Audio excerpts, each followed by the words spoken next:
Howdy, Howlers. It's me, Sako, also known as Castboy, and welcome to the Authortube Sleepover.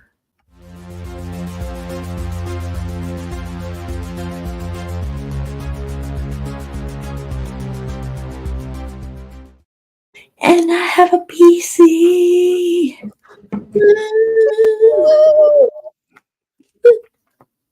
Yep. And I'm pretty sure anyone on my channel knows who the heck you are, because we streamed together like twice a week for like a year. Mm-hmm. Yeah, pretty much. Anyone who's been around longer. Yeah, I'm pretty sure that there's like, you know, a heavy percentile of crossover between our audiences. Like, yeah. Like if we did comparative, we'd be like, all right, yep, that's like 90%. But okay. So,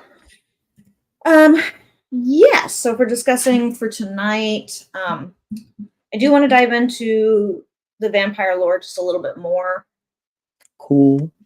But then also, I definitely do think we need to see where the working outline beats all line up.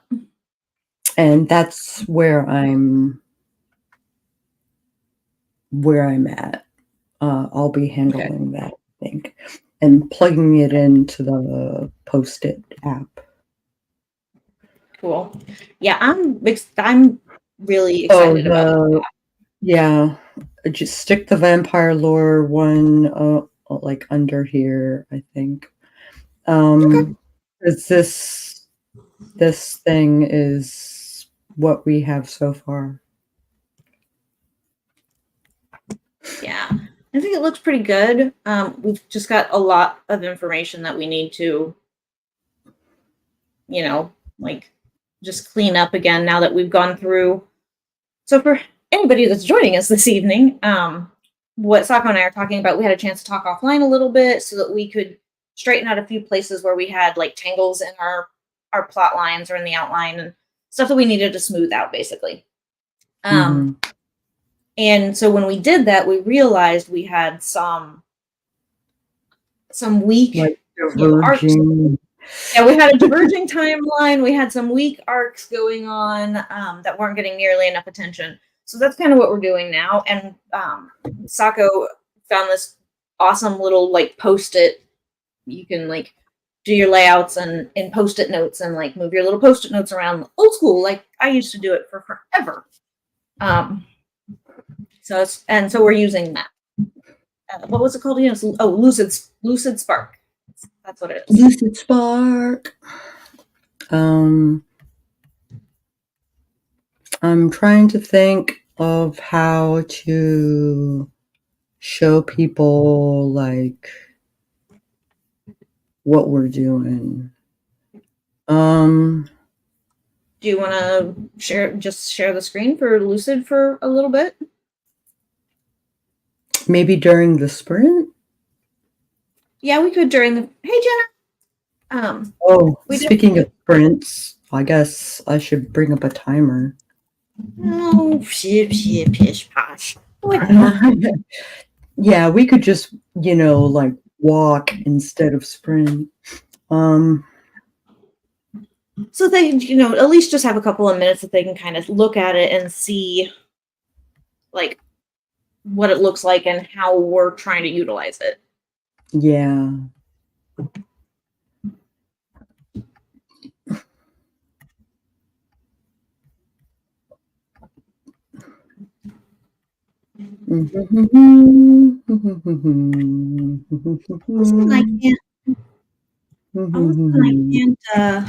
Whoa, sorry.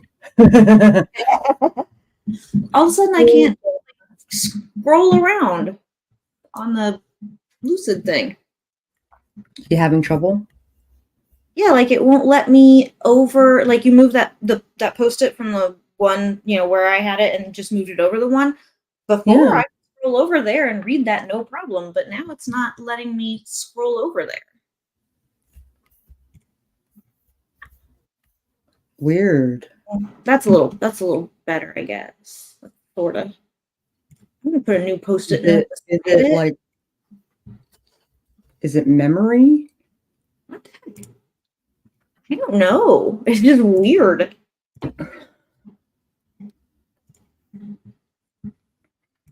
Vampire Lore Part 2.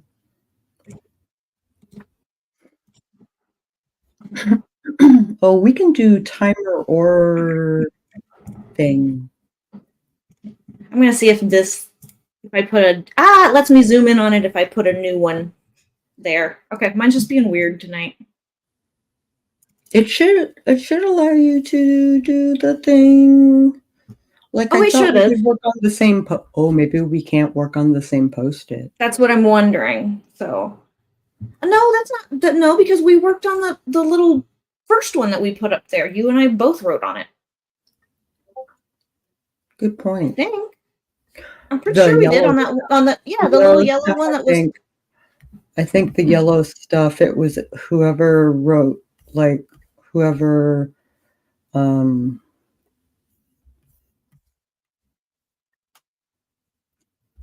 hit the, because it's like Celtic gods that are older than Christianity, and like I don't remember writing that. I think I did. Right, but it's got my name on it. So maybe I highlighted the text and then untouched it. Maybe. Let's see here. So, Jenna is doing double duty because I know she's over on Rhiannon's stream. So thanks for stopping by.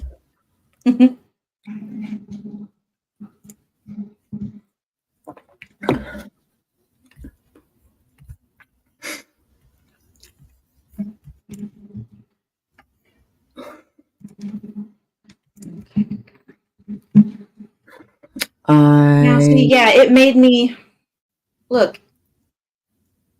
I don't know what it's doing now all of a sudden, but it's being weird. Okay. Allowing you to move the. It's just being weird. What the heck? Maybe it's your mouse being wonky. I don't know. Maybe. Let me see what. Okay.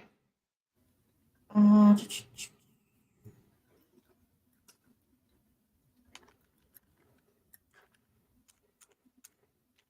this is just huge. Hold on. Oh, it'll get smaller as you add content. Oh, does it? Okay, that's what I was hoping, but I was typing and it wasn't getting any smaller yet, and I was like, okay. So like their powers, I said, didn't we decide pretty early on we were just gonna go classic, blood drinking, fire can destroy them. Holy water, garlic, running water. Like, how many of the mythos are we going after? Yeah, I was thinking like maybe being able to do no reflection, Yeah, I was thinking that, that we'd go with like, let's see.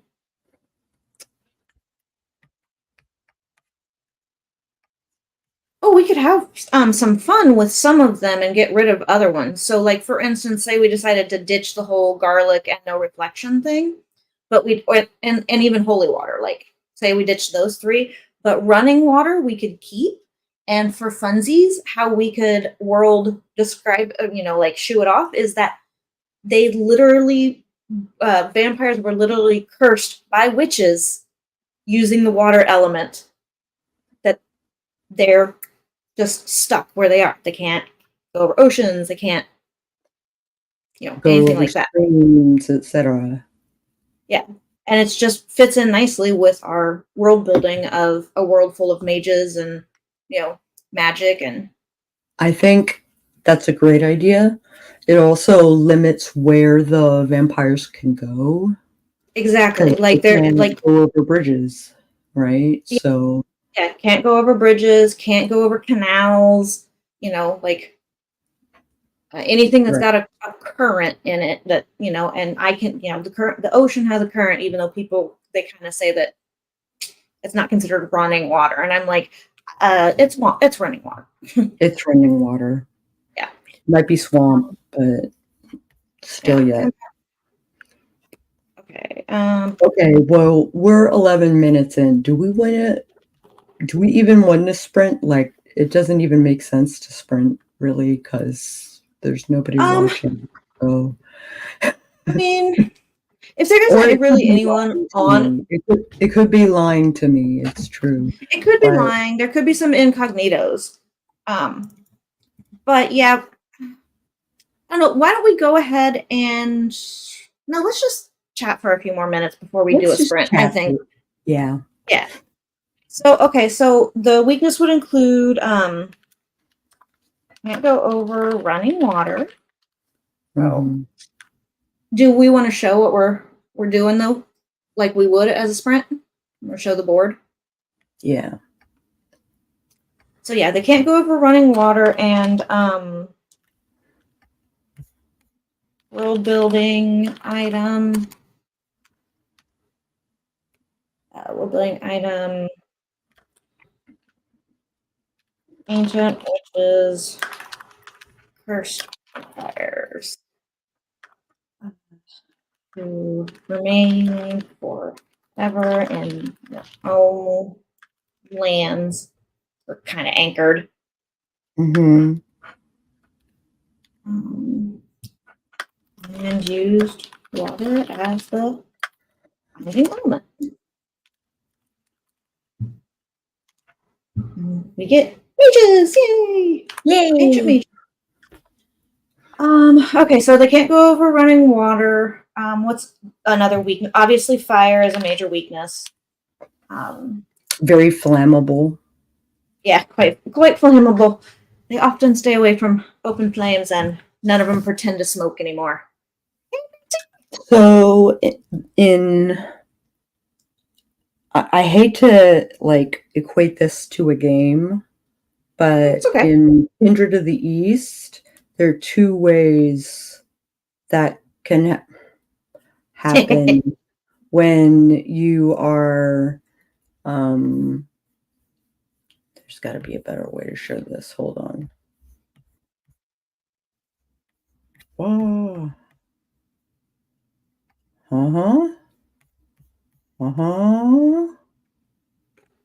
There we go. So, Matt, what we're doing is Sako found this cool little Post-it note thing, and we're excited to work on it. Yeah, we can both work on it at the same time. We can see our Post-it notes and move them around, and you know we can. It'll be fun and it'll be more visual, I think. So I think it's going to help where we have two arcs that we're having trouble with, a little weak and got some holes there here and there. We had diverging timelines, so we had to kind of we're putting those back together. Yeah. So I think it'll be easier to help us with the visual component as well, with the actual like old school Post-it note. I think that's just what we're getting lost in when we discuss everything. I could turn my little fan off. So I kind of color coded everything. Yellow is future books. Green are plots, and we have a lot of them. The lore is aqua, and then the rose will be the beats, and I'm pretty sure this is the first act. Yeah, up till taking on the case.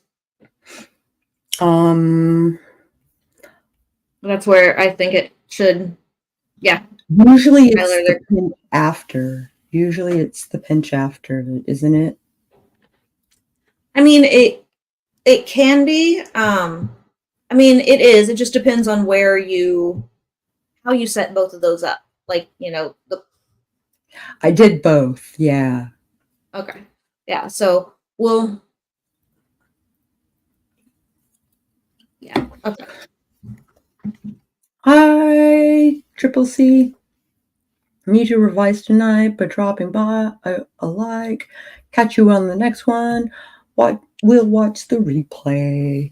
Yeah, you're going to want to watch the replay, especially if you're interested in the story. Yeah, and seeing how two authors co-author and kind of not screw up for real, but like kind of screw up their original working outline. Thank goodness that we were like in the drafting stage, like of the working outline. When we noticed that we were doing this. hence why I always do a zero draft. Yeah. Because the zero draft is no pressure. The zero draft, you don't have to fill in all your beats. You don't have to have all your stuff. But you do have to make sure that your outline is at least locked and loaded. So that's what we were working on. So that's what we're doing. And tonight will be cool because, again, visually, we're getting to show off the beats more than just looking at a Word document. So that's kind of cool. Okay, so again, all right, so they're super flammable.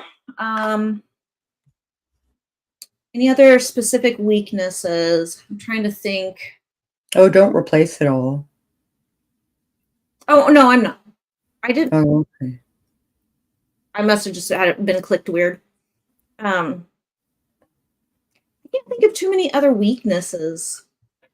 I mean, obviously daylight, but yeah, daylight. So I'm going old school with that.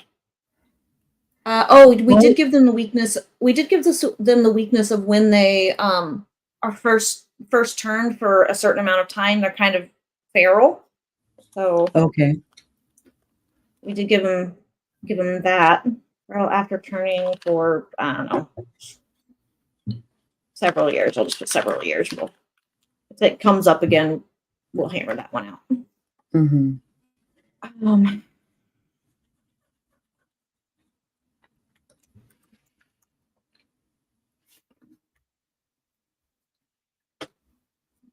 don't know if it's a weakness so much, but it kind of is. I mean, they are like bloodbound to their sire. Okay.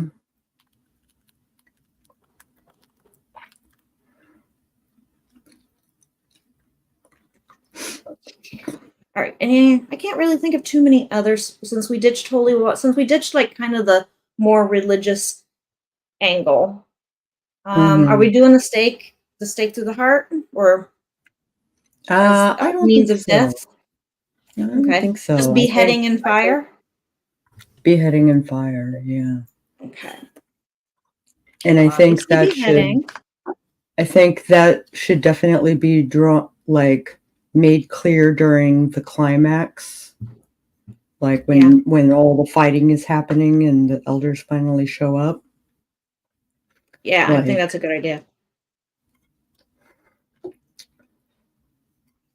And maybe Tommy takes a stake through the heart and he's like, that's not where my heart is. Just shrug it. Yeah, I think that'd be cool. We could do something like that. So we've got that, and then so vampire strength. Maybe seeing in the dark. Okay. Night vision. It's scent, obviously. Sure. Heightened scent. Yeah. I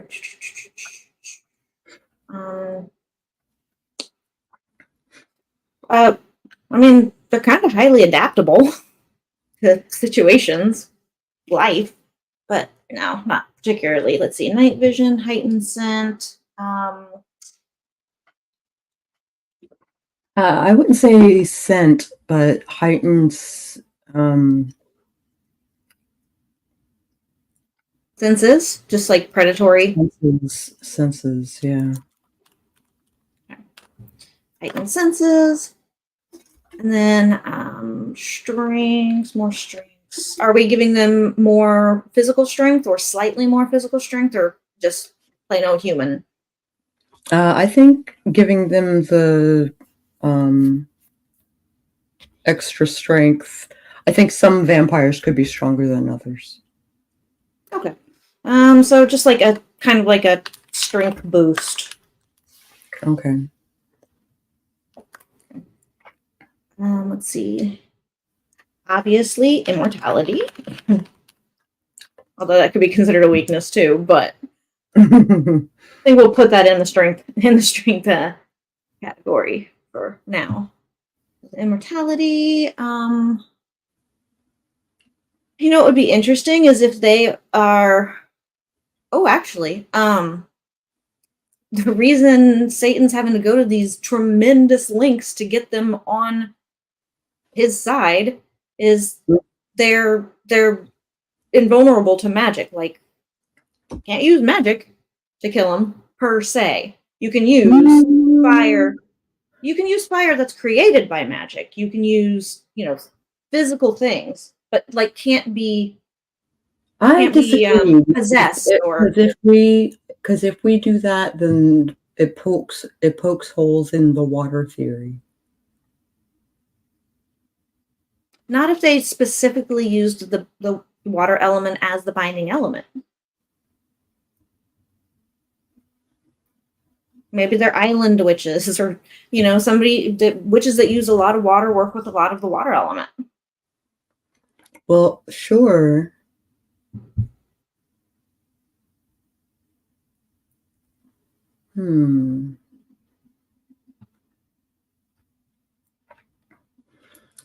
I think, yeah, I'm not comfortable making them immune to magic. Okay. I can see other wizards being nils, so magic can't work around them. Yeah, okay. You can see that. I would make that a mage thing, though. Yeah, we'll put that under the mages instead of vampire. How about they can't use magic? Like when they die, if they were a mage in life, when they die in turn, they're not a mage anymore. They just can't. I like that lore. Okay. Let's say no magic remains in mages who are turned.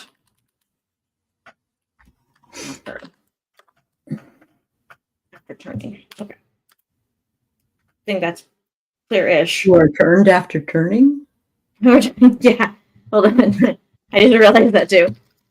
Mages who are turned. hold on. I'm just gonna rewrite this. This is a clunky ass sentence. It's terrible. Mages who die and are turned. Lose their magic? Yeah, lose their magic.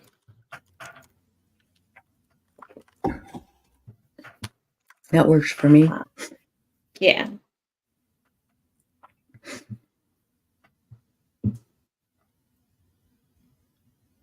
So, like in World of Darkness, there's the Avatar, and the Avatar becomes addicted to the vampire blood.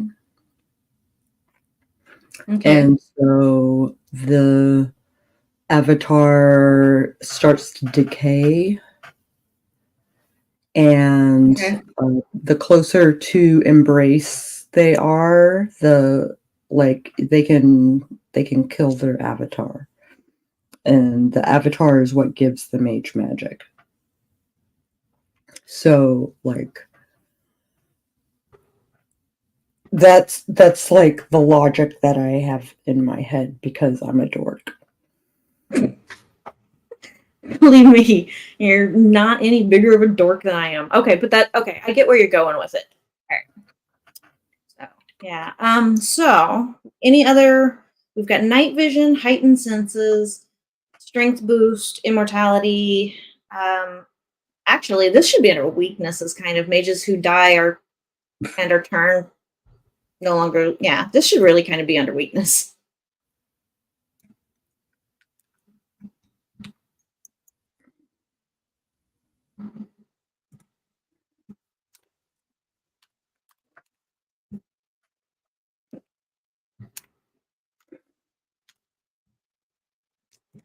Other strength. Willpower? Like you can't use mind magics on them or whatever? I like that. Willpower. So immune to mind. Well, wait a minute. Which could be fun to show between Gloria and Kyler. There's a problem with that, though. How so? Well, we've just run into two problems now. So we said mages who die and are turned lose their magic. So the Methuselahs, how are they popping in and out of Kyler's head? Oh. So that would have to be some sort of telepathy. So maybe, yeah, it would have to be telepathy. Yeah. But what if you consider telepathy not magic? I mean, we could just consider it, metaphysical, like just something that's extrasensory versus an actual like magical essence. Right. Which is kind of how I'm looking at Kyler. Yeah, because it's so yeah, Kyler is a mage. They can cast. Are they though? Well, they do though. They cast wards and they cast protective shields. They can cast all that stuff. But they're not particularly good at it. It's like they can do some defensive stuff, like practically nothing offensive, but they can ward their house, they can ward their personal self, they can protect themselves when they're kind of entranced. We already had them cast a shield around Emery, so that would have required, and we did point out that Kyler themselves thinks that their skills as a mage are rudimentary. It's their ESP that like puts them off the chart. So now we have that's a big so maybe Kyler lore should be a post-it. Yeah, we're gonna have to have some Kyler lore as a post-it, and it's also a big world that's a big established like.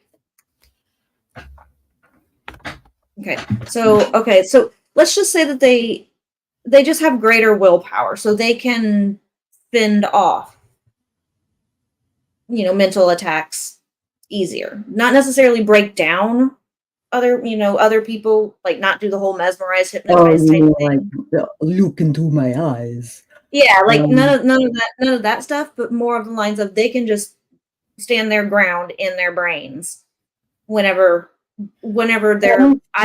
But who is it? Pythia who confronts instead of the elders in the telepathy that is distracting Kyler? I don't think we had declared that or like made note of that. I mean, no, we hadn't, because it's in our current outline. It says the elders do it, but who basically say, "Hey, we signed the waiver." But Pythia could possibly be the deliverer of the news. Yeah. Does that make sense? Well, I know it's kind of weird. Yeah, because Pythia's more or less Pythia is a consciousness that's an ancient consciousness that permeates the fabric of everything. Time, space, reality. reality. You know, definitely the doctor of the wibbly wobbliness here. So it's just that it's her original ancient consciousness that goes along to each. It's not like so much a, I mean, it is and isn't a trill, you know, like Jadzia Dax and stuff like that from Star Trek. It is. They get. Do you know that reference? I thought so. I was pretty sure we had talked about it before. Okay. So they don't get like the symbiote's memories and skills and all that stuff, but they get Pythia guiding them with their ability and how to use it. And she has been there all down the line, learning, you know, all down the line.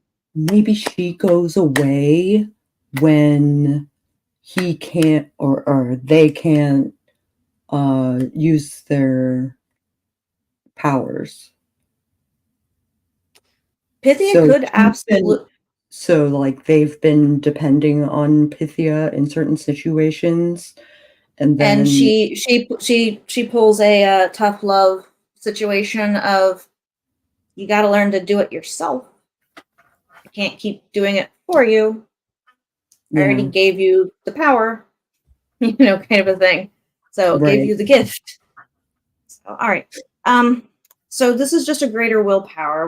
We definitely need to add that to a Kyler lore here. Let me get a Kyler lore started over here. Kyler lore. So we determined ESP over magic. ESP but has both. Magic. But has both. And then weak mage. Yeah. Hella strong. Psychic. Strong is a word. Yes. Hella strong psychic. Let's see. Pythia. Companies. On investigations? Question mark. And during seances? She's just always there. I mean, she doesn't always help. Like, Kyler's good at a lot of things, like seances and channeling the dead. It's not so much a necessarily a Pythia thing. It's just that they happen to have all the other cool stuff that Pythia needs in order to reside, or for them to be a potential for. I hate when I do that. Hey, Dwan. Hey, Dwan. Good to see you. We're just like brainstorming. Like we had some tangles in our outline. So we're starting over. Well, not like from scratch or anything. We're just not from cleaning up things and then building out each point. Yeah, that. Yeah. Because before, what we did is we didn't really build through the lore as we were building out the beats.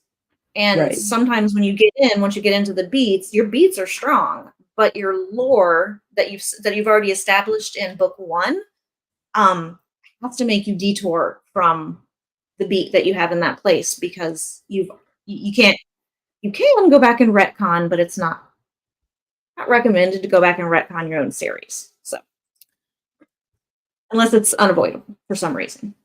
But so Epiphany accompanies the essence of time, space, reality. Hey, where'd you go? I think we might have lost Sako for a second. She'll be back. I mean, it's her channel. I am, unfortunately, I don't think I can. No, there you are. Okay. Sorry. Like, did we lose you entirely? Yeah, yeah. Share. Time reality. Click page, then scroll back. Yeah. Okay. Is the essence of time, space, reality, and guides her oracles while they're alive, basically. Okay. Okay. So we should mention that they have necromantic powers in that they talk to the dead, and we did establish it, but not. Huh? I wonder if that's how they get a hold of the elders. Is they're talking to the dead? Well, technically, that is necromancy. So necromantic. I mean, it's basically necromantic telepathy. I mean, being able to talk with, although they can just channel, so they can channel. Too. So it's just necromancy, almost straight up. Well, no, because they can't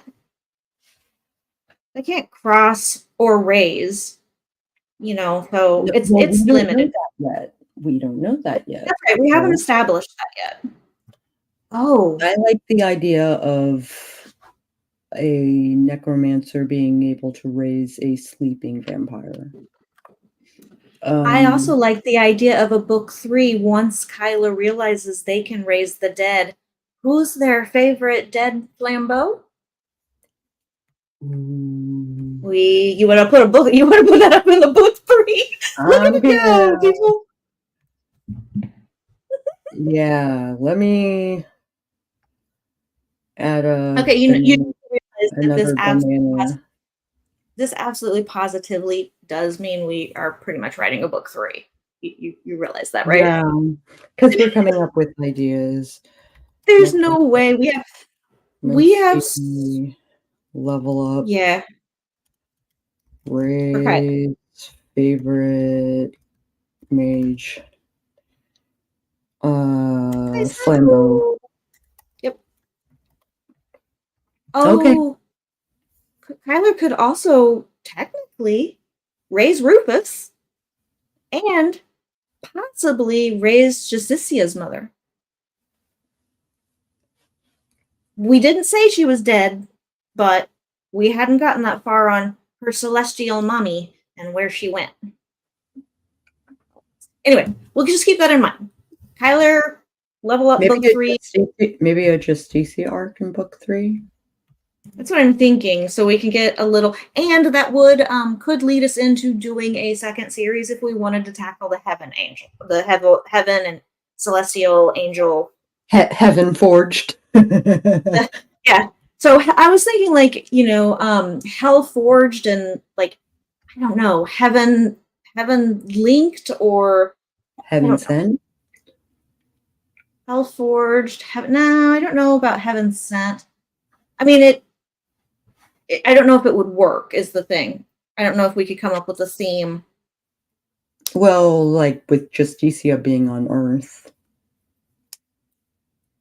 Well, she was heaven sent. I mean, in a way. Ooh, okay, my brain's doing some things. I'm gonna put in here this will happen in B3. That way we don't accidentally use it ahead of time. Okay, let me see. Okay, so they get Pythia as a guide while they're alive and after they've been declared the new oracle. Kyler will develop necromancy. We might show, we are showing little bits of it with the whole being able to, like, contact the vampires. We're showing little bits of it. Mediumship basically, but I need to take doing some. Oh, okay. Yeah. I will be right back. Okay. Let me see what else could go in here for now. Let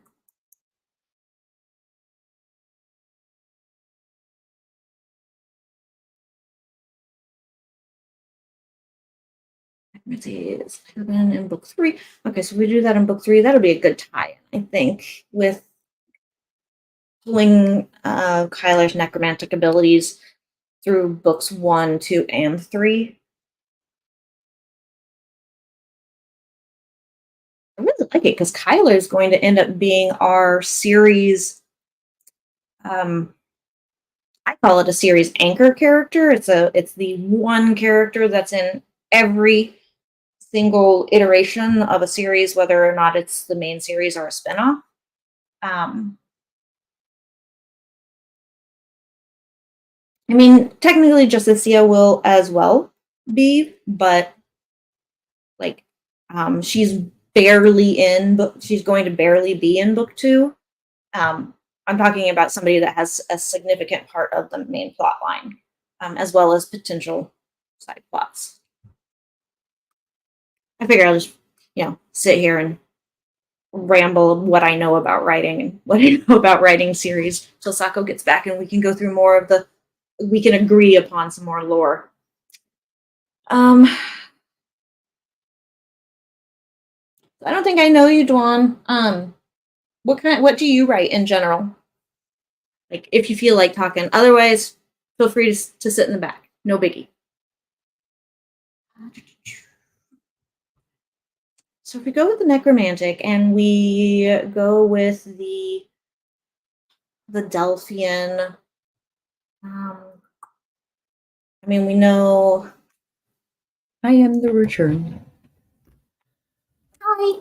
I just sat and talked about anchor characters in series. I was just realizing something. Kyler is the anchor character in books 1, 2, and 3. They have a significant plot, significant short horror and other fiction. Cool. I asked Juan what they wrote. I'm not so great on the horror. Sako definitely helps out with this on like making things ickier. But I'm real good on the supernatural paranormal shit. Yeah. Also the mystery things. Yeah, I'm real good at the mystery stuff. I do like to write those a lot. Oh, I got another pair of little knife earrings that my wife found for me in a vending machine. So I now have like 3 pairs, I think. That's amazing. I just realized the other day that I just had this unopened pair that was like, I'm like, oh, cool. Oh, cool. So, yeah, so as far as like an anchor character, so Kyler has a significant, is a significant supporting character in book 1. They have their own plot line and subplot lines in book 2, and they're probably still going to feature pretty heavily in book 3 since we're gearing it towards their partner, Darian. So you could say Justicia is like an anchor character, but technically she's going to be more of a cameo. She's more of a cameo in book 2. Exactly. So I mean, she will be in each one, but so will Darian be in each one. Yeah. Although Darian in book 1 was not a significant, we needed that plot point, but wasn't a significant character to drive the story. So yeah, I just realized for a series that I think you and I both kind of started out thinking Daisaku and Justicia were going to be like the main drivers. It was our little side character, our little Kyler. That's definitely a gender fluid individual's to be the absolute center of attention and for a series, basically. You're gonna notice me everywhere I go. I guess I'm friends like that. They're fun. Okay, so necromancy. It's just for you. It's been a crazy fucking day. I've been in the airport forever. But you matter. And I think it's important that you know that you're amazing. I want to let you know that I've been watching and seeing all of your posts. I've been getting your newsletter, and I know how hard you're working, how hard you come, and how great you are, and how kind you are to people. It's important that you know that I know that you're that kind. You're rock, you're funny, you're fun to be around, and I can't wait to be around you again pretty soon. Well, let's see. We'll see if you can run really fast. Perhaps I won't see. Aww. Alex.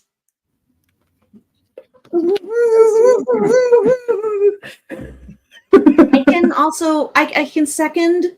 You are funny, you are kind, you are awesome, you're talented, you're skilled. Yep, I can second all of it. Personal experience. Time to make Sako blush. All right, so we've got the necromancy. Books 1 and 2 establish. Book 1 and can I go backwards? Does it have like a undo? Is there an undo? I don't see an undo. No, like do a Control or Command Z. Well, I'm hoping. Yay! Okay, it worked. So book 1 and book 2 establish medium abilities, basically. Yeah.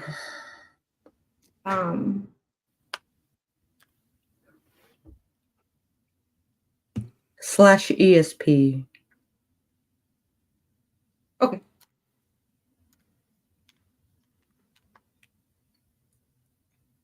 Well, I actually the ESP. I think should just be separate. Like it should just be its own. Oh, okay. Little thing. Well, I mean, I guess technically it's just another. How much? It's just another internal how much does ability. Is it integral though? No. Like I'm trying to think. Like when he uses his brain meats to do things. So when using the brain meats, I am going with that is the ESP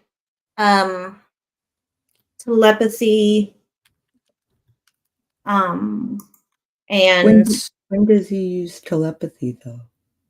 But he's going to. Are they?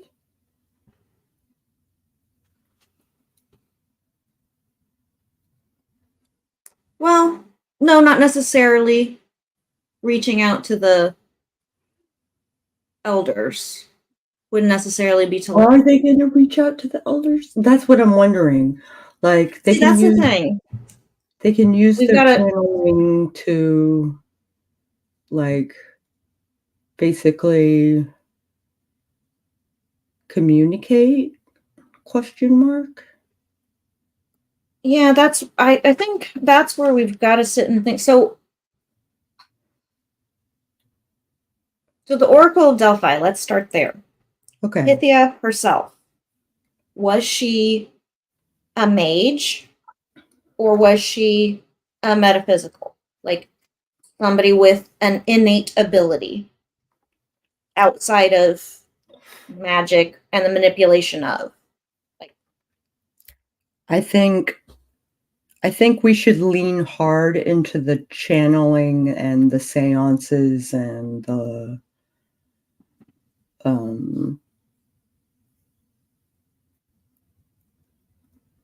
the shield could have been made out of spirits or something. Huh? Does that make sense? The shield? Like, yeah, remember with Emery? Oh, yeah, I hadn't thought about that.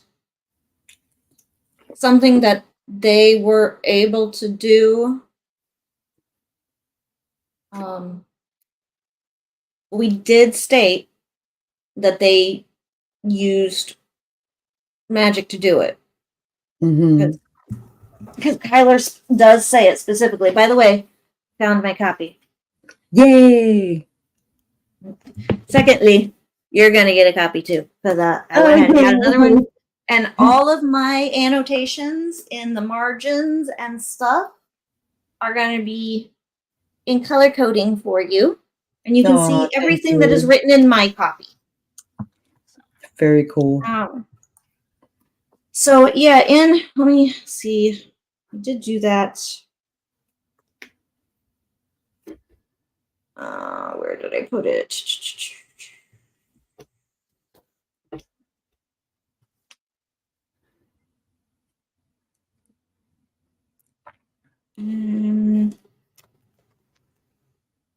We described it as they actually, had to build the shield, and their power wasn't strong enough to support it. But I'm trying to see exactly if we had them like, were they using sigils? What were they doing? So I need to. I don't know that they were using a trigger. I don't know if they were or not. That's what I'm trying to. It's got to be after this section.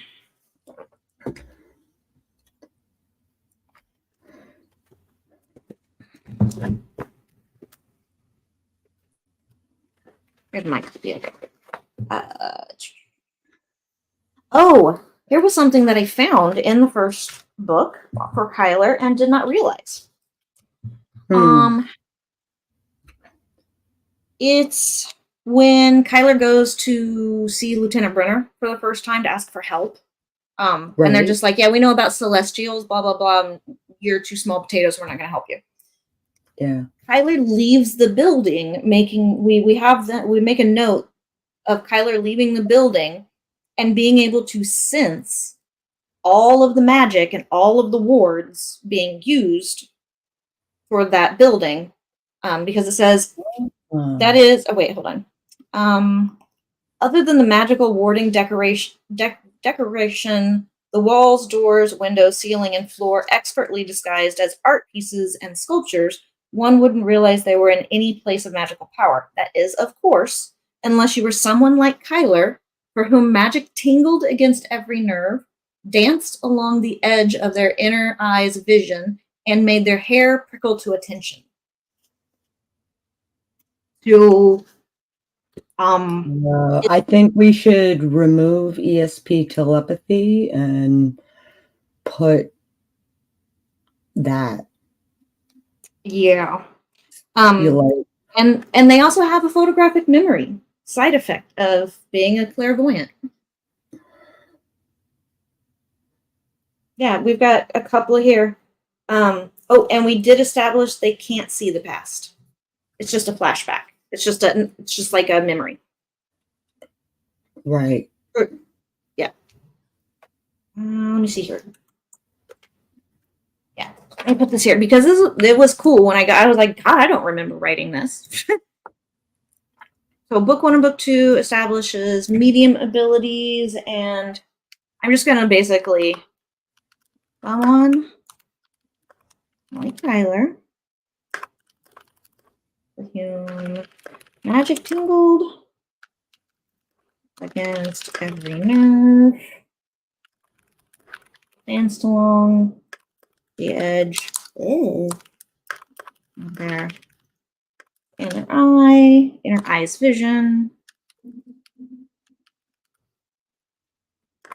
And made their hair go to attention. All right. So no metaphysical abilities, all just straight up power. Just focused power in necromancy, clairvoyant.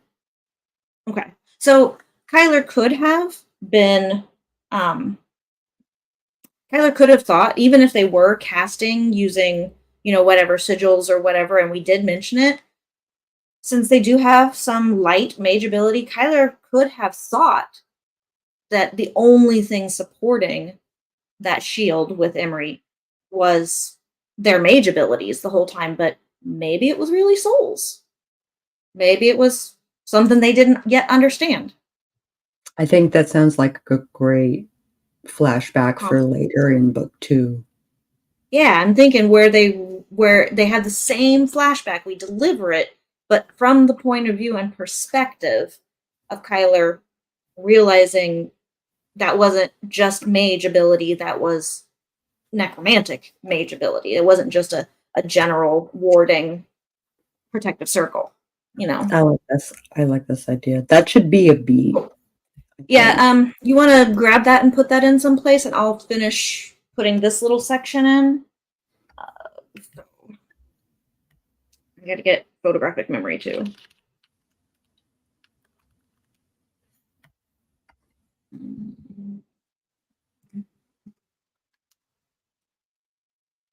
Where's the rose again? Rose. There it is. Oh, my colors are all wonky. Like, okay, so I've got that.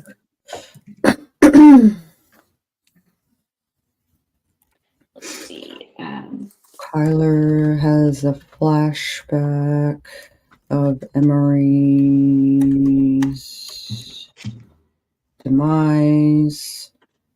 Again. Remembers that they use souls to create the shield. Yeah, that it wasn't just mage. Yeah, because we've got it right here. Heat licked the side of their body, and Kyler cringed under the onslaught of Belial's hellfire raining down. The protection wards in place kept the flames from touching the clairvoyant, but the spellcraft wasn't intended to extend out and cover the second person cowering behind them. Kyler hastily scrawled a new sigil under the barrage of... Well, I got a sticky note over it. Come back here. Oh, apparently I had 2. Okay. Kyler hastily scrawled a new sigil under the barrage of demonic fire, but their abilities were reaching exhaustion. They were a seer, not a mage, and the fledgling beside them wasn't trained at all.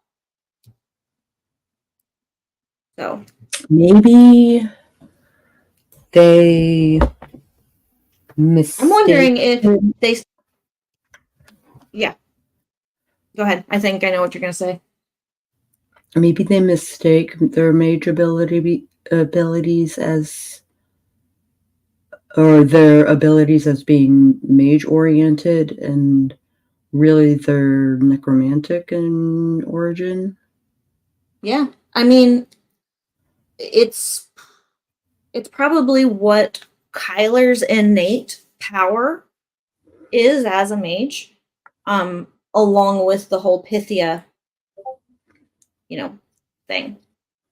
Yeah. So, like Kyler's power in general is that, like, if they had no Pythia at all, they have some normal clairvoyant, just, like, not everyday clairvoyant. It's pretty strong, but just they have some pretty good clairvoyancy, and they're a necromancer. That's their power.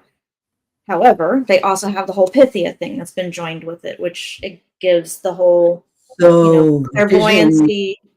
Yeah, they got visions of the climax of book 1. Yeah. Right? And we have intention of leading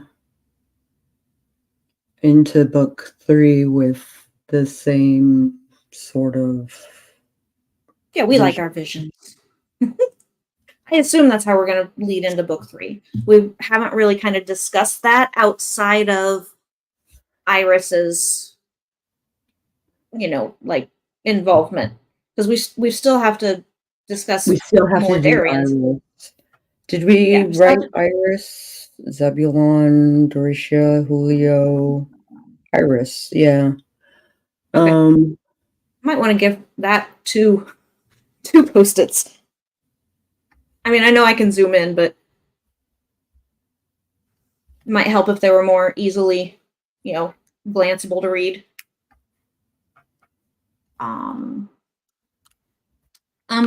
What if, while you're doing copy paste there, what if actually Kyler wasn't a clairvoyant?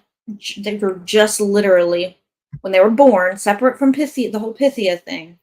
When they were born, Kyler's just a straight, was just a straight up intended to always be a necromancer, always have necromantic abilities as a mage. It's the whole.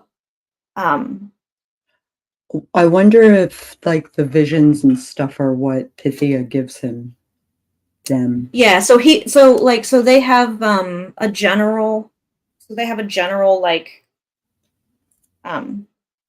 standard clairvoyancy. It's not crazy. It's just they would probably be just a normal seance, medium type person.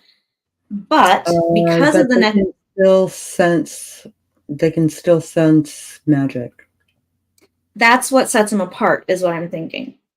So because of their sense, their ability to sense magic, to feel it basically in every fiber of their being is kind of how we baked up to it.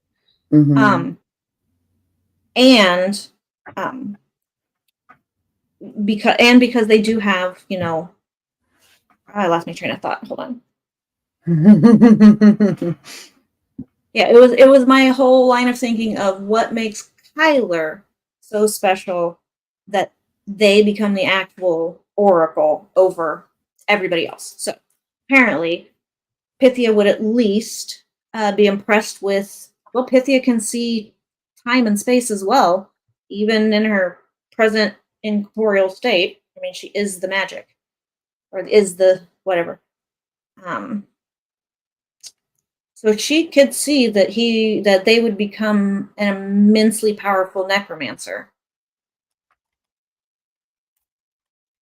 I mean, she can't see every available timeline, just like Kyler can't, but. All right, yeah, we got to get back to something makes Kyler particularly a host for Pythia. And we can have a magical. It's got to be the visions.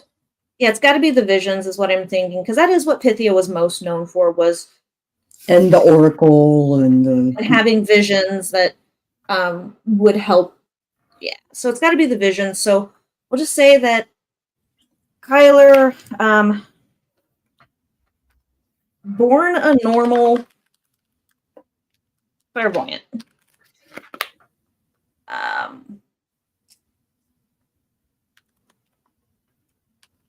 Pythia could see their potential for powerful necromancy, coupled with the clairvoyancy, and basically selected Kyler to be a candidate. It's at Pythia's discretion. We should just put it that way. Yeah. Okay. Let's put at discretion, which we could use to also explain huge gaps in why there weren't oracles out there giving people visions and stuff like that. So yeah, I have to agree. Okay. There wasn't anyone worthy enough or powerful enough or could control it or whatever, so and then Kyler started tossing out visions. Okay, I'm gonna go to a new post-it. Yeah, new post-it. Getting a little. Good post-it, do you think?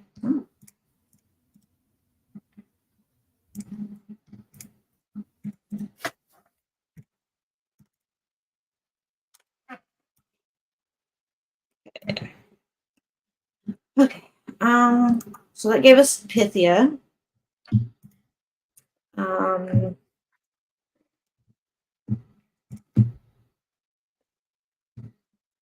It's a little hard to read. Even for me, I got really Pythia is the essence.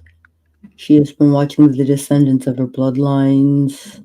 She's always presented herself as a nameless spirit for seances and channeling. When she realizes that Kyler is worthy of the magic by their own development, she reveals her name and who she is.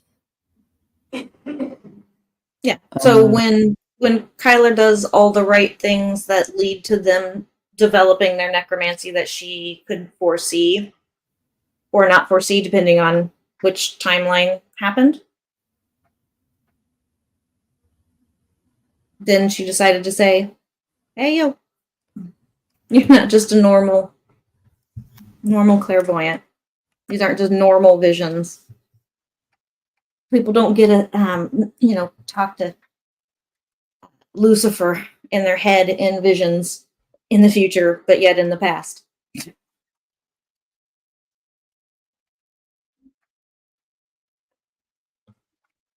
Because he doesn't know it's Pythia at the time. It's just a nameless spirit. Yeah, it's just somebody it's just a spirit that they've always been able to count on.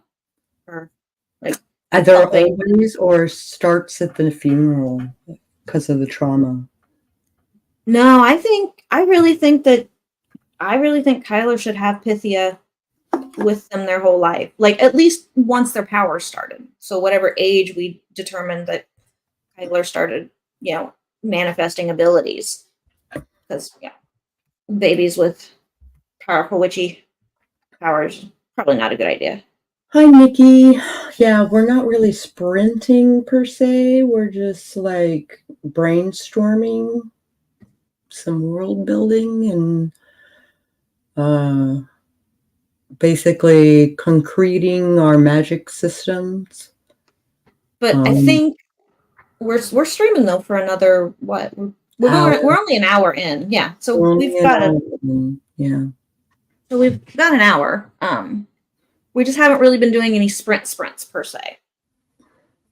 We're sorting out our tangled up beats and timelines and our world building that we got really expansive with, but not detailed enough with. Yeah. Okay, then. Yeah, because I think I kind of think that I don't know that Kyler would trust a sudden new spirit after all that with Sako. I mean, I like the idea of a hitchhiker from the cemetery, or at least what Kyler thinks is a hitchhiker from the cemetery, when it's actually that's how she'll play it. It would be a good way to play it. Yeah, so Pythia was always there, checking on them, just like they checked on, just like she checked on Emery, who was a candidate. I think, we had decided. So Emery, who was a candidate, and other clairvoyants that are descendants somehow, some way, shape, or form from her. Yeah, I think that's a good idea. And suddenly, Kyler has a new, very helpful spirit after Isaku's funeral. I do like that.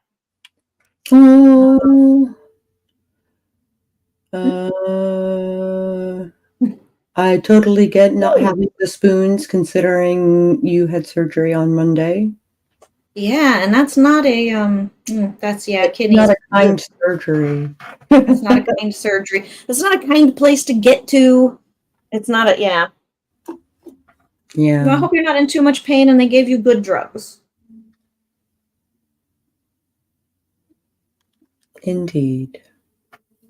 If it makes you feel any better, I didn't have any major surgery like that, and I'm still not sure I have the spoons or brain power for things, but I'm trying. Let's see. So Kyler thinks.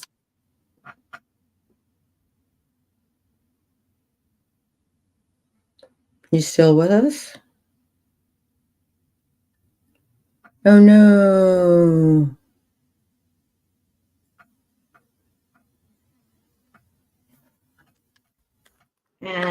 Oh, you're back. Okay. Sako's funeral. Oh, did I? You kind of froze and I blipped. and went silent, and I was like, oh God. No. No, not again, my gremlins. Goddamn gremlins. Maybe I should not have as many actual legit gremlins on my desk. Like, Yeah. Stupid green screen. So I've got this one. I have like 2 more up there. There's another one with Gizmo. Gizmo's up there a couple times too. And then we have a whole Gremlins Christmas village packed up. That's part of our Yule. We lost Sako. No, I'm still here. You just made me real big again. I just made you real big so that we could see your gremlin. Oh yeah, okay, hold on.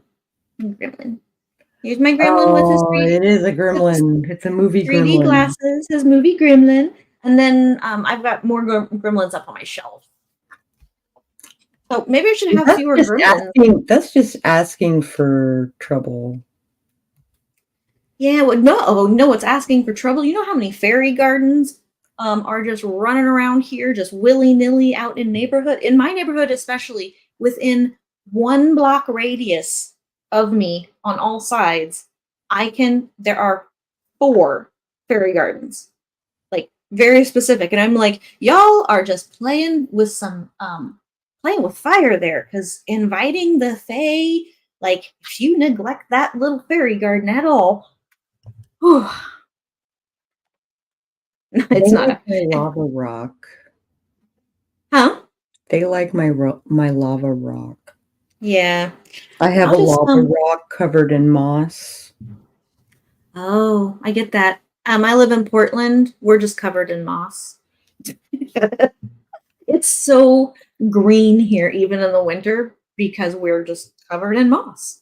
Mm-hmm. I do have to agree with you, Dwan. It's the tribbles. It's always the tribbles. I do have a tribble. It's packed up somewhere, but I do have a tribble. And I do have, of course, everything I learned about life. I learned from Star Trek, and then, of course, I also have my Ferengi rules of acquisition. I'm a huge Trekkie. Oregon. Yeah, I'm West Coast in it. Maine would be pretty, though. From what I understand, Portland, Maine is a very lovely town. And I wouldn't mind living there. Pretty decent state. Damn cold, but I actually kind of enjoy that now. And I do have a friend that actually lives there. She lives not too far away from Stephen King. And I wouldn't mind running across Stephen King at some point. Because that would be a childhood dream come true.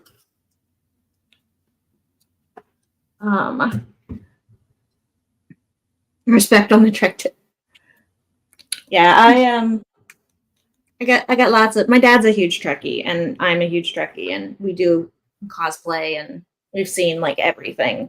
So. There's a photo of me and my dad in Star Trek uniforms. My dad was a old series captain, and I was a new series captain. Oh, so he went gold shirt, you went red shirt? Mm-hmm. Nice. And that way, either way, when you're running around, that's kind of funny because the gold shirts statistically did die more on both original series and Next Generation. Fewer died on DS9, and there were color coding because there was color piping on Enterprise, but we won't even talk about the Bacula, the Bacula apocalypse. Don't get me wrong, I like the actor.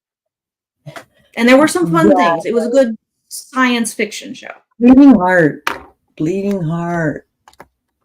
Oh, yes. Don't get me wrong. Yeah, I love my Gate too. Stargate, from movie all the way on through Atlantis spinoff, doesn't matter. I still loved it all. I loved it all. Voyager. Low. I could talk about Voyager, but DS9 is my top tier #1 Trek. Voyager, I think, is my wife's, or at least it's the one that she really watches more and knows more about than anything. She's not as big a Trekkie as I am, but and then yeah, Voyager's kind of up there on my list. I really love Next Gen. I probably put Voyager and Next Gen neck and neck for second place. Yeah. Anyway, and ranking the new series yet, I can't really do quite yet. Too many of them are still in their infancy. Yeah. So okay. So grabs the friendly ghost, aka Pythia, at Daisaku's funeral. And doesn't think anything more about her. And she's okay. Okay. So we've got that. I definitely think do you want to write Daisaku's funeral, or do you want me to write Daisaku's funeral for the whole Kyler, Iris, Pythia thing? You know, the prelude, basically. Or do you, I don't know if how you want to do it. Because I'm thinking if we can get that written, it will kind of set a couple of these things for us. So we'll be able to trickle down a little bit once we see how the scene presents itself, if that's making sense. I have to read the last chapter of the book again. I mean, I'm going to have to. So, yeah. Okay, we'll wait on that. It was just an idea. Okay, so any other Kyler lore we really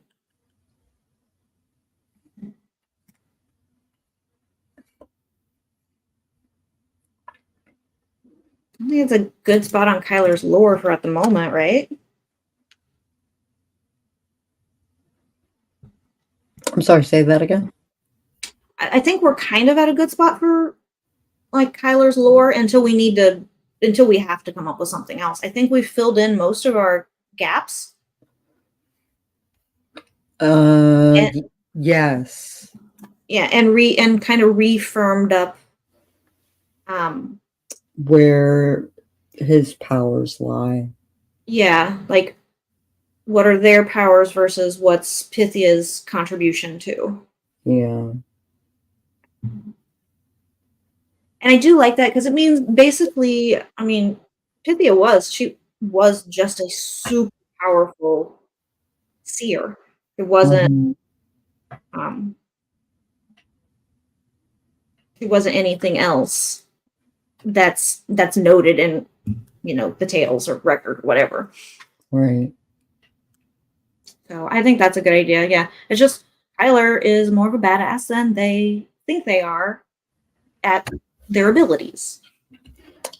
And that's the point, right? And that's the point, because Kyler is like as narcissistic as they seem, really not about themselves. Mm-hmm. Okay. We've got vampire lore. Where else? I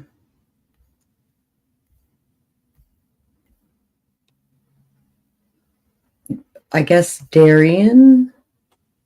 Okay, yeah, we really should. A lot about not as far into book 3, but just enough for book 2. Just enough for book 2, yeah. I think it's a good idea if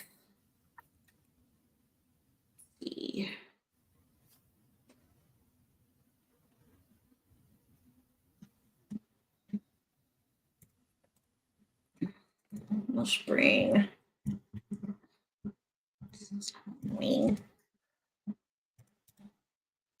I'm bringing Darian over here.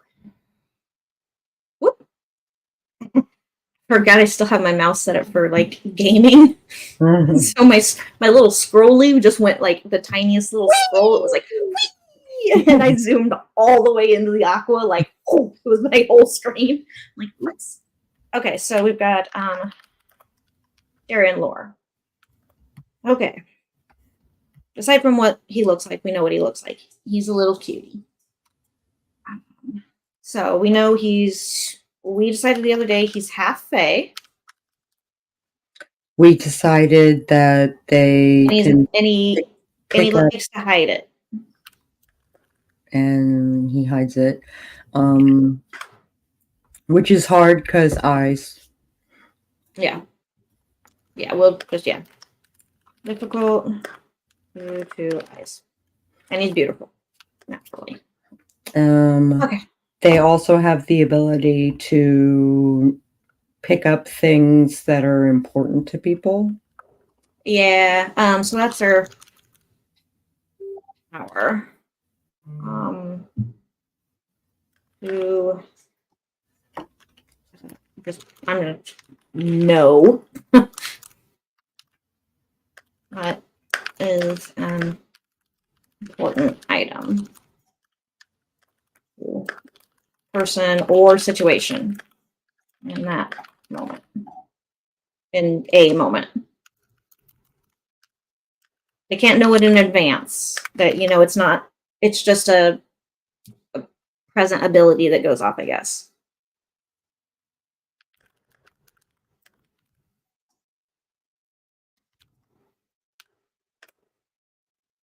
Okay, so there's that.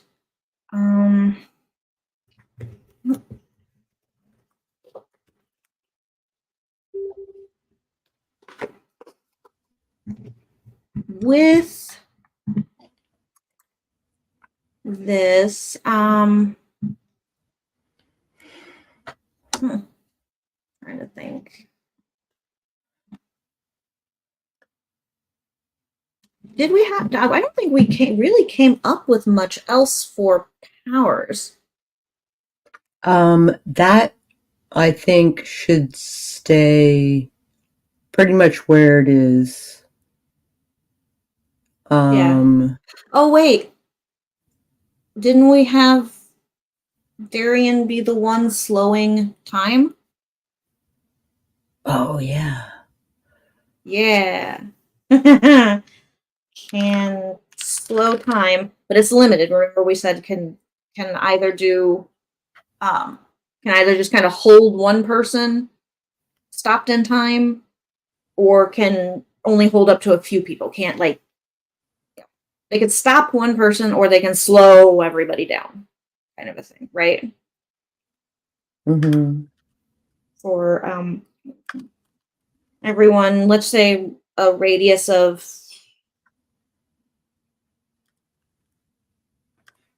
what's the radius we want to give that cone of slowed time?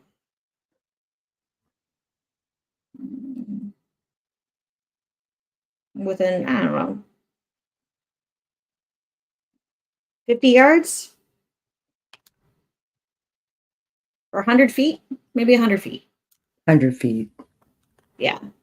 That's a sizable area, but not like it's going to start half affecting half houses somewhere.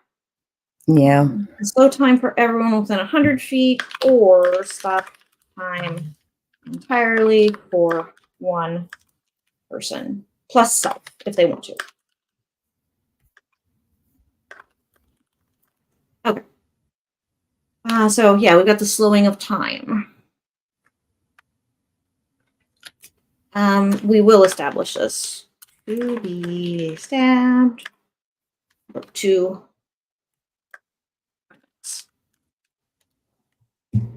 and I think that's all we need for that one. I think. For this book. Okay.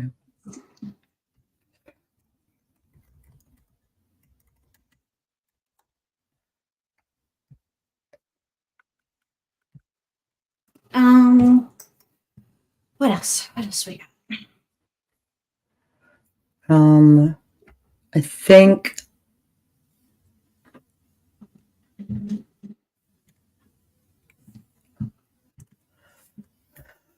I'm gonna like connect these two.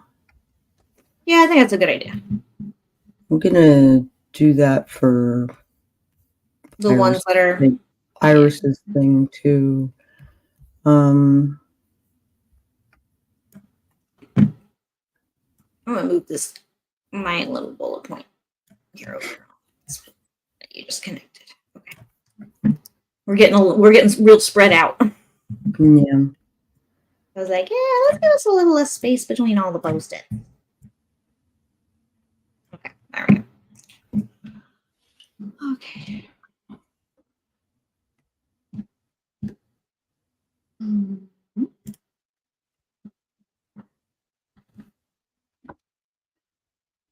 Right.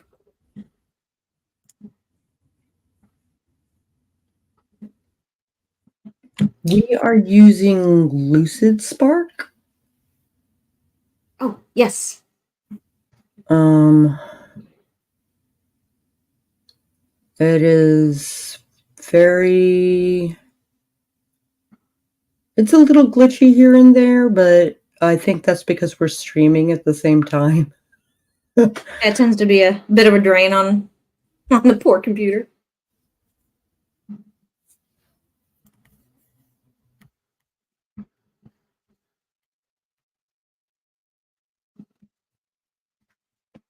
What else do we need more of? We need more of Zebulon. Oh, Zebby. Yeah, I guess. Not necessarily a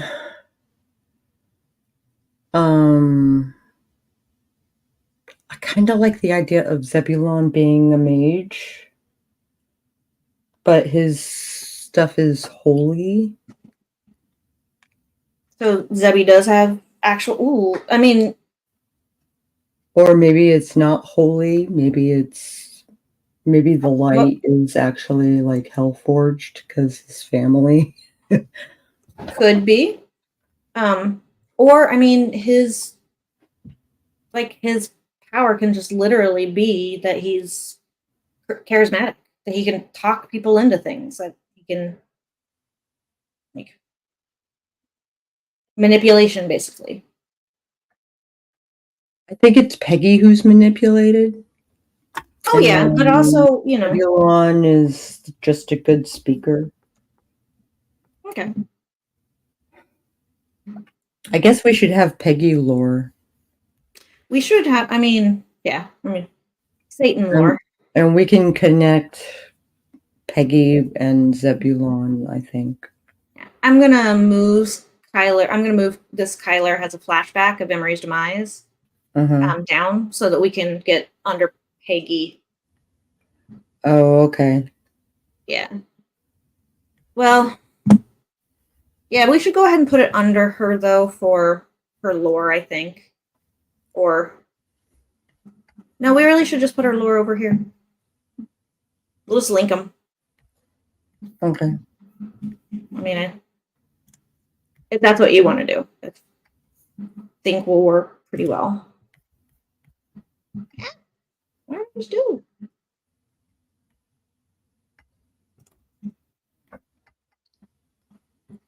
Okay, so Peggy is Satan in disguise. And is the brains behind the Zebulon.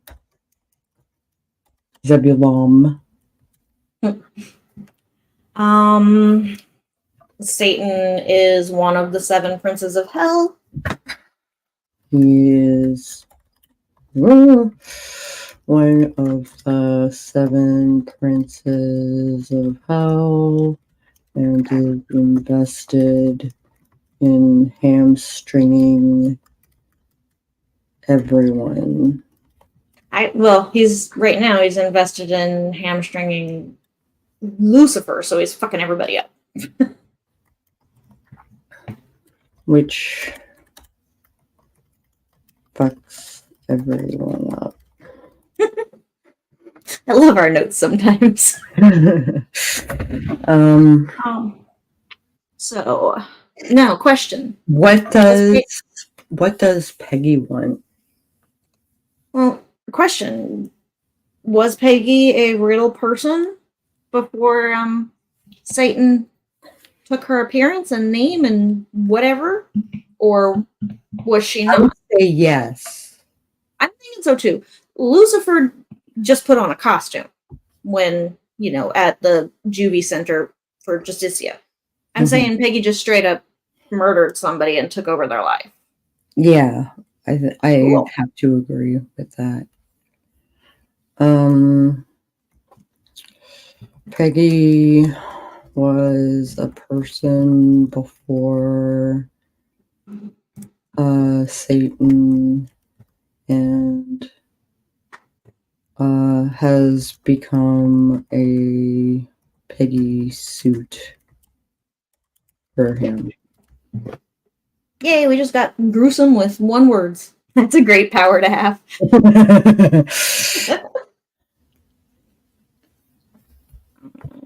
Yeah, okay, so Peggy suit. We got that covered. Peggy was a real person.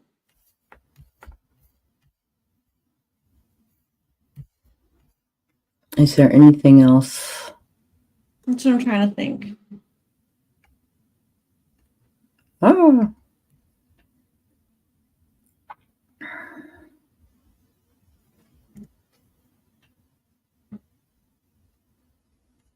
Okay, so I'm stringing Lucifer, but why does he want the vampires dead if they're signing up to be his friend? No, he didn't want them dead. He doesn't want all of them dead. He just needed enough of them to be killed by Zebulon so that the vampires would be tricked into siding with hell over heaven. So basically, he cracked a few eggs in order to get the omelet. If that makes sense. Desire is to kill just enough, or torture. Yeah, torture and kill just enough vampires. And possibly kill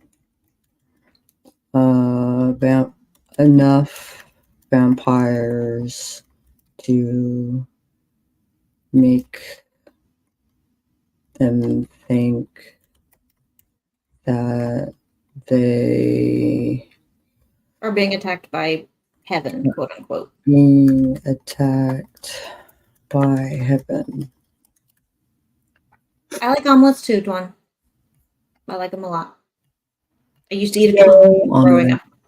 I ate a ton of them growing up because that was always my mom's response to, like, if I was hungry, because I grew up fairly poor.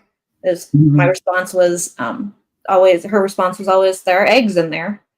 I know how to make eggs 16 different ways from Sunday. Yeah. Yeah. And most of the time I really don't care for them, but I still like omelets. Okay, so yeah, I think it was just kind of just enough to be able to get the elder vampires' attention so that they could get riled up and decide to fight back against heaven and those churches. Think they are being attacked by heaven.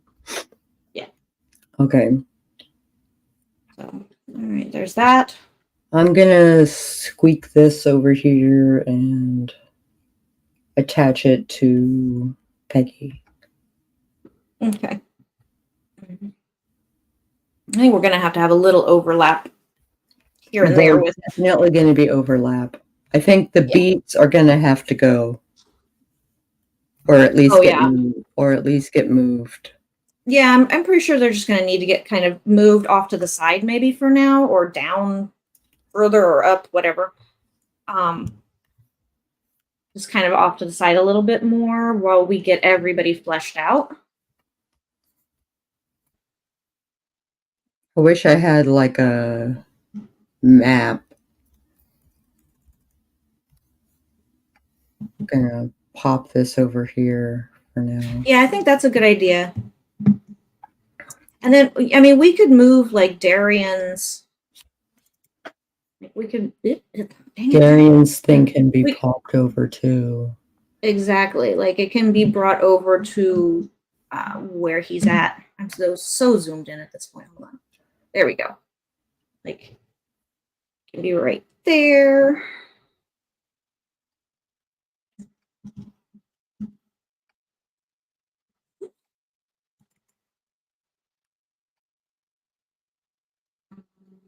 Pythia would come over here too. Well, Pythia is going to kind of go with Kyler, I think, but it's, how the hell do we get Iris and Darian together? How the hell do we get Iris and Darian together about face stuff? Too much Deus Ex Machina. Yeah, that was remember where we left off, and we were like, how the hell do we get them together and it not just be a total, we already have the MacGuffin. They're the vampires. But how do we do it without it just being a total, God gift? Like, we can't just spring it on everybody. I know, we can't. We gotta have foreshadowing. The only thing I can...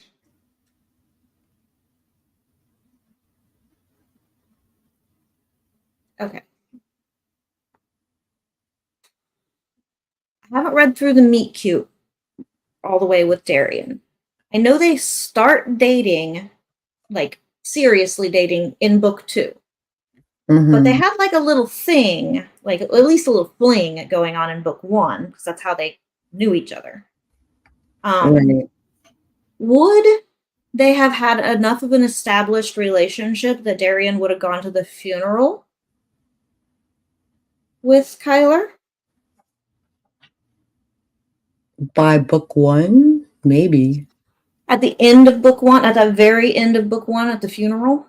Because I'm thinking, since Kyler's going to be at the funeral, if Darian is at the funeral and we're putting Iris there too, Iris is doubtfully not going to go anywhere without the box, that very important box we discussed, that she's the guardian of. Right. What if Darian's ability of knowing when something is very important, like, springs up? And the only reason it's what's very important is because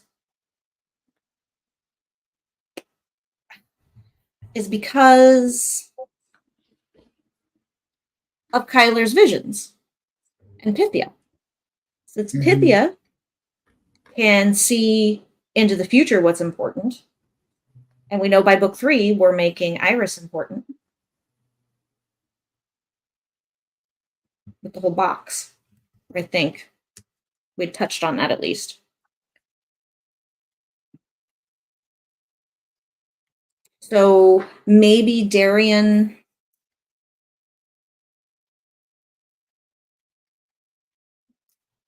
We'd have to establish too much. Oh, crap. Darian is present at the... is present, period. Yeah, it's just present. Something to do with his ability and Pythia's visions. Should they be connected? Well, I'm just trying to think, because we'd have to change something in Darian, because we just smoothed out that Darian only knows what's important to what's going on right in the moment in his life. Mm-hmm. Technically, him being able to sense something with Iris, with the box and everything, wouldn't be something that pertains to him in the moment. But since Pythia is revealing herself, kind of, sort of, halfway at least, to Kyler, then would somehow, can we get funky with it and say that something in Pythia deciding who was going to be the next Oracle, who was going to be the next Delphian, something in that, I don't know, his power piggybacked on her power somehow. I don't know about that. I don't know. That's where I'm. I see where you're coming from. Kind of like Pythia being part of the weird, like W-Y-R-D. Yeah, W-Y-R-D is what I'm thinking. So Pythia's ability to see. Oh, well, we know he can stop time and slow time. We're going to establish that here in book 2. So we have an in already for the world building. Since he is part of the weird, of course, there's that in as well. If she's part of the weird and we make her part of that, then her being able to see into the future is easy for him to connect with on a time level, like a time, the essence of time, whatever. So it really honestly could just be her showing up at the funeral is just enough to, maybe he doesn't know that it's the box that's important, but he knows Iris is important somehow. Maybe he goes about keeping some tabs on Iris for a little while. We know he's super protective of Kyler. Let's see. Darian is present. He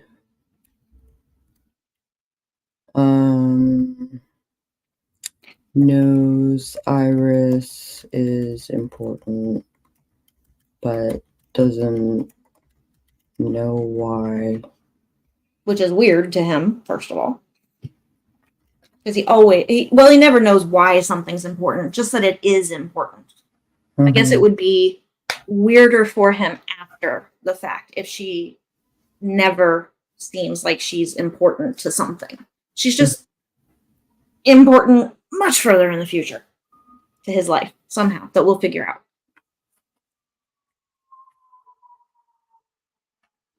Does he keep changing weird to literal weird? No, I put. Oh, okay. I put weird as. Oh, he thinks it's weird. Okay. He thinks it's weird with a IE or EI rather. I think it's a good idea that we put the notation in there that with Pythia, at least, that Pythia's ability is part of the weird. We should put it in Pythia's thing. Yeah, that's what I'm saying, in Pythia's spot. Where'd she go? She's down here. Well, we put her in with a lot of Kyler. So we need to give Pythia her. We have a Pythia. Yeah. Yeah, I'm going to bring her over here by Kyler, at least. Okay. And then we'll just go in and go in and give her an aqua.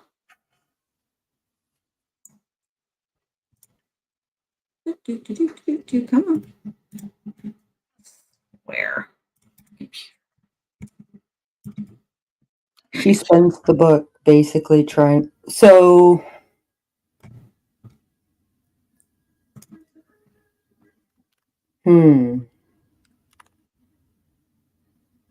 If they have the visions in book 1.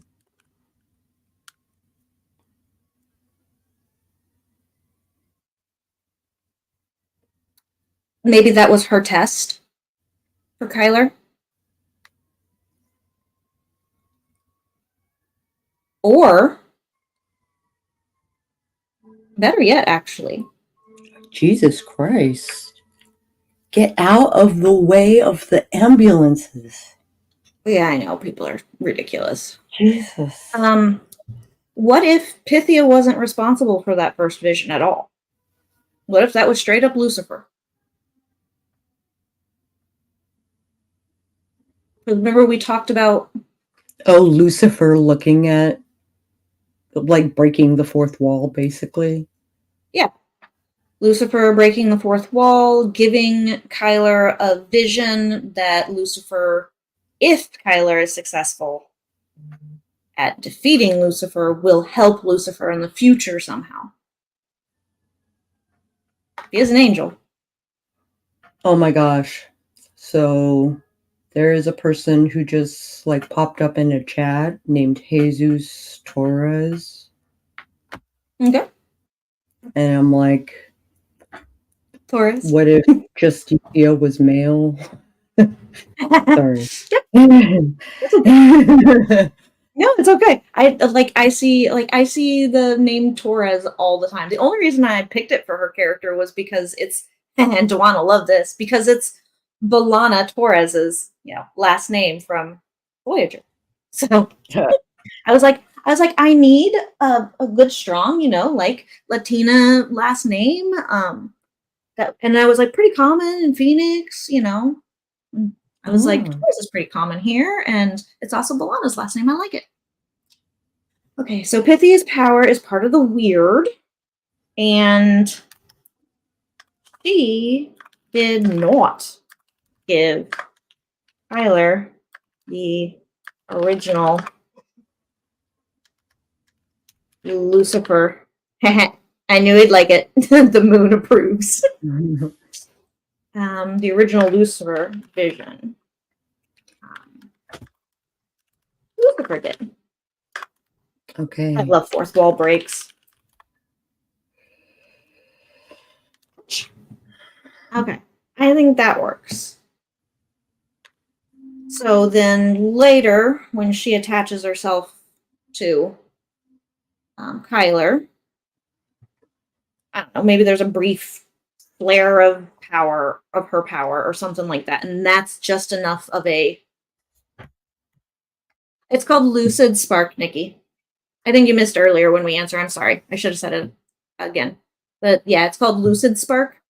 LUCIDSPARK. Lucid, like we hopefully try to be. Spark, like flambeau.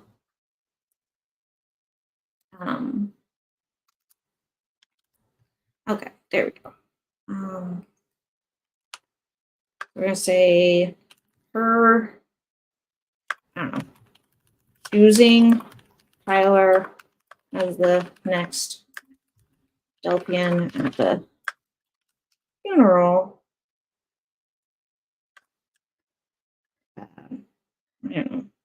Connects with Darian power. You know, this is important.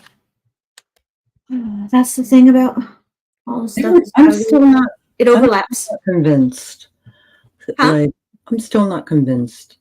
Still not convinced?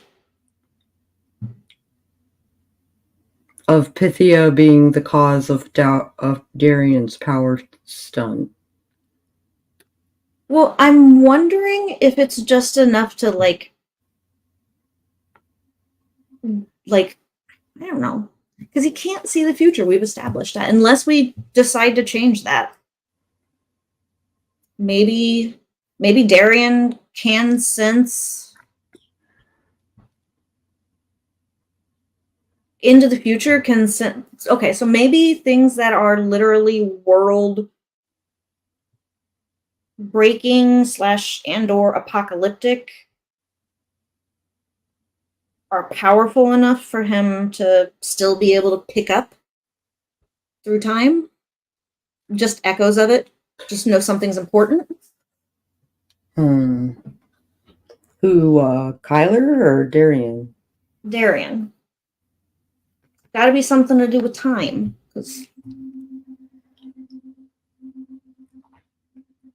Or wait, did we give that to Darian? Or yeah, we did. Or did we give it to Iris? Give what? The stopping and slowing time. That was Darian, right? That we gave that to? That was Darian that we gave it to. Phew, but I'm not married to it. Don't worry, Nikki. So what if it were Iris? That's one of her ways of protecting the box, is she can stop time, or slow time at least, to be able to get away.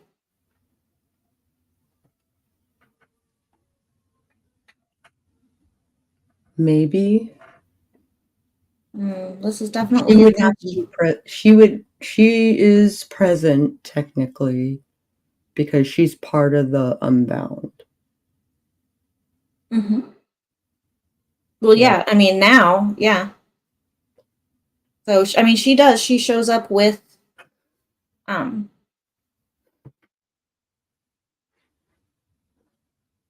Justicia. And, yeah. Isn't that what we said, I thought, the other day? Did we meet the other day? No, we didn't meet on Sunday because I completely spaced out. I was busy anyway. Oh, okay. Good. I don't feel so bad about being spacey. Yeah, it's okay. It's still the Iris Darian connection. It's just so tenuous. I feel like maybe Darian talks about Iris being important to Kyler.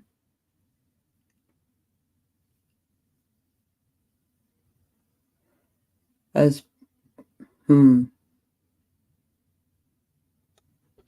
mean, yeah, okay. So Kyler and Iris are talking at the funeral.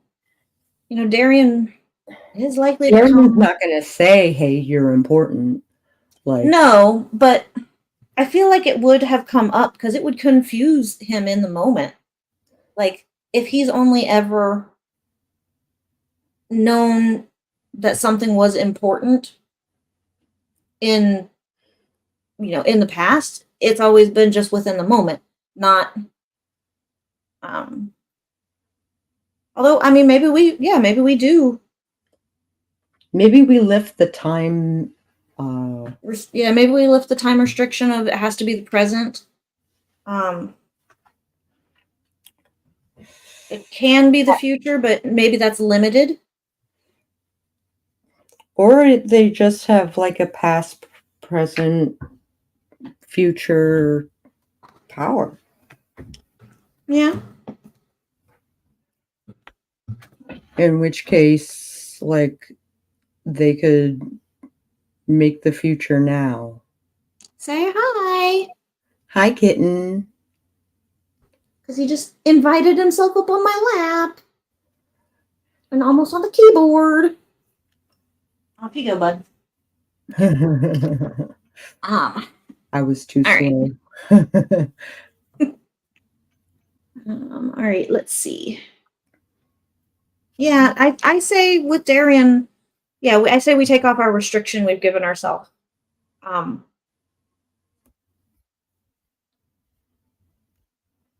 Okay, where is he? We're like, where is he? Did we put him way the fuck out here? There's Iris. There's Darian. There he is. Yeah, we did put him kind of way the fuck over there. Because I was putting him towards the relationship stuff. Yeah. I mean, it makes sense. Okay, so here we go. So lore for him. We want to go into that top section. Let's see. Dang it.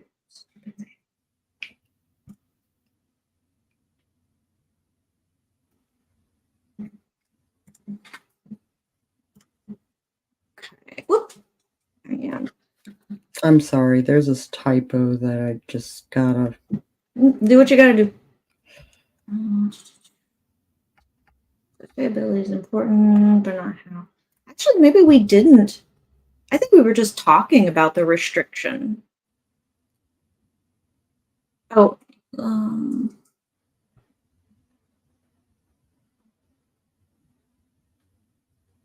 So hold up. We had a scene where Darian walked into the store where Iris was working, but that was too convenient. Yeah, we just thought that was a little too convenient.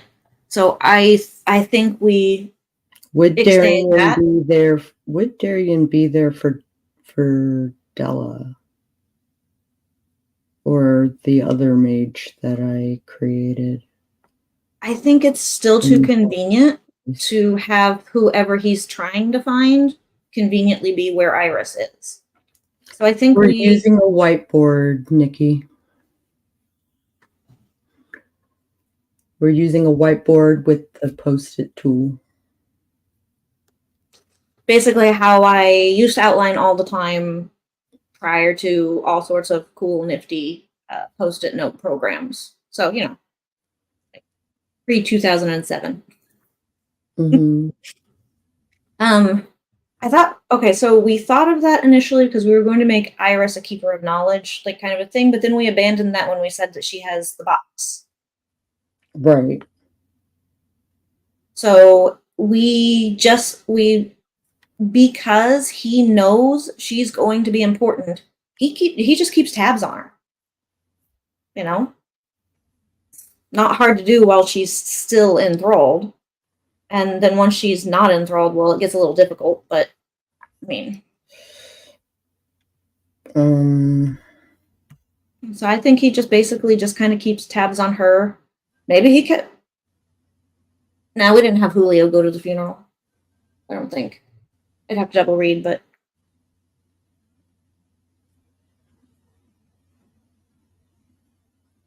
Iris's power, as established in book 1, is that she is a guardian. But we never said what. She guards Pandora's box.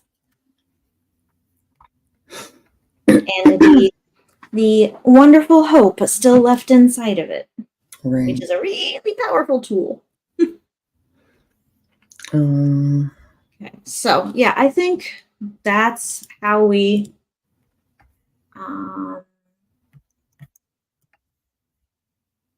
get rid of this. How the hell do we? And Arian notices Iris is going to be important.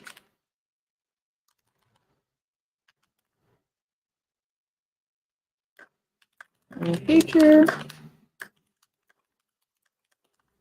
her after the funeral. So he keeps tabs on her after the funeral. That's also fun to just cause a little bit of tension, maybe later, in book 3 between them. It could. Tension how? Maybe Iris doesn't take too kindly to being followed and having tabs kept on her after she finally becomes unenthralled and is a free person. Like, I can imagine she'd have a bit of a chip on her shoulder about being tracked and controlled, you know, thinking she's being tracked and controlled. And also, I mean, her job is to guard that box and he can find her, like, easily enough to keep tabs on her. So. In which case, we could still have our scene where he goes to the store only to find that she's behind the not that he's surprised that she's behind the counter, but yeah. he goes there. He walks in as a customer and like gets information about being she from her. Yeah. Like asks for a reading or something. Yeah, tries to get, so, I mean, we could still have her, like, initially our thought was to kind of have her be like a keeper of knowledge, you know, something like that. We could still have her be that, like, she's a curator at that shop, kind of a thing. Not really a power, but, I like that. Yeah, so she could still have, maybe not need to everything he needs to know about being Fae and actually cultivating his abilities, but enough to kind of help. I think, yeah. Okay. So after the funeral, for book 2, I'll put potential tension. Iris works at a witchy metaphysical shop. There we go. And then tracks. Yeah. And asks for a reading where she reveals that he is special too. Yeah. He goes to her, asks for a reading because he wants to see if she actually has some power, not just, Not necessarily, like, just kind of trying to figure out how she's special. Yeah, because he can't sense why. So Right. he's testing her abilities. He doesn't know why yet. He's been following her all this time for 3 years, and he still doesn't know why she's special and important to him. Okay, I think that's cool. I think that gives us a Oh, we've hit 2 hours. Holy shit. Yeah, I was gonna say, I know we're right at the 2-hour mark, so I think we hit a good launch. Like, that's a good springboard for a book 3, but also I think gives us our intro, gives us our connection in book 2 that we didn't have and we were trying to force. But I think it works better this way. Cool.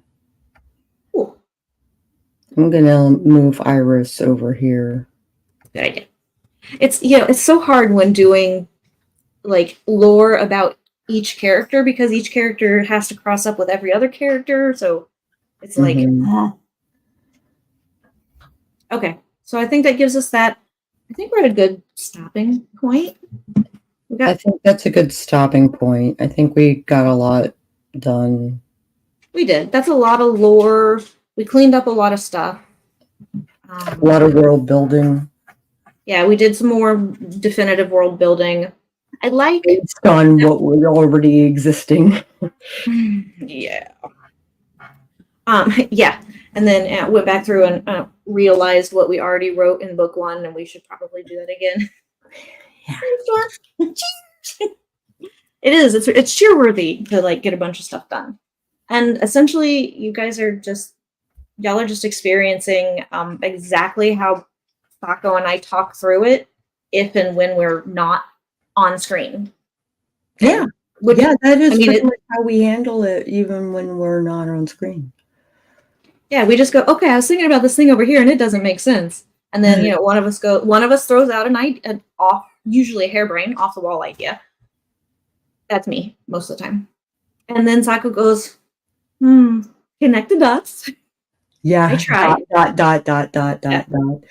I try to connect the dots. I find the fallacy in my logic. And then we figure out how to not make it so off the wall. That's usually what happens. Yeah. Sako's a bit more grounded in her paranormal and horror